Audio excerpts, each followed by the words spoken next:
జ్యోతి మల్హోత్రా ఉదంతంలో రోజుకొక కొత్త నిజాలు బయటకు వస్తున్నాయి. నిన్న స్కాటిష్ యూట్యూబర్ బయట పెట్టినటువంటి అంశం అతను బయట పెట్టాలని బయట పెట్టాల. అతను క్యాజువల్గా వీడియో తీసి ఆశ్చర్యపోయాడు. ఒక యూట్యూబర్కి 60 మంది AK-47 గన్లతో సెక్యూరిటీ ఏంటి అన్నది.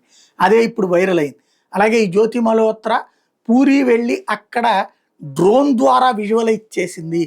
పహల్గామ్లో కూడా డ్రోన్ ద్వారా విజువలైజ్ చేసింది. అంటే పాకిస్తానోడు ఏ ప్రాంతాలు ఇక్కడ సున్నితమైన ప్రాంతాలకు సంబంధించినటువంటి విషయాల్ని ఈ అమ్మాయి ద్వారా డ్రోన్ విజువల్స్ తీపిచ్చి తను తీసుకున్నాడు అన్నటువంటి విషయం ఇప్పుడు బయటకు వస్తుంది. అట్ ద సేమ్ టైం అమ్మాయికి విపరీతమైన రెస్పెక్ట్ ఇప్పించడం ద్వారా చివరికి పాకిస్తాన్లో అమ్మాయికి టీ తీసుకొచ్చి ఇచ్చే దగ్గర నుంచి భోజనాల ఏర్పాట్లు స్వయంగా సదరు సైనిక అధికారులు చేశారు. అంటే ఆమెకి విపరీతమైన లగ్జరీ రుచి చూపించి వాడుకున్నారన్నటువంటి విషయం బయటపడుతుంది.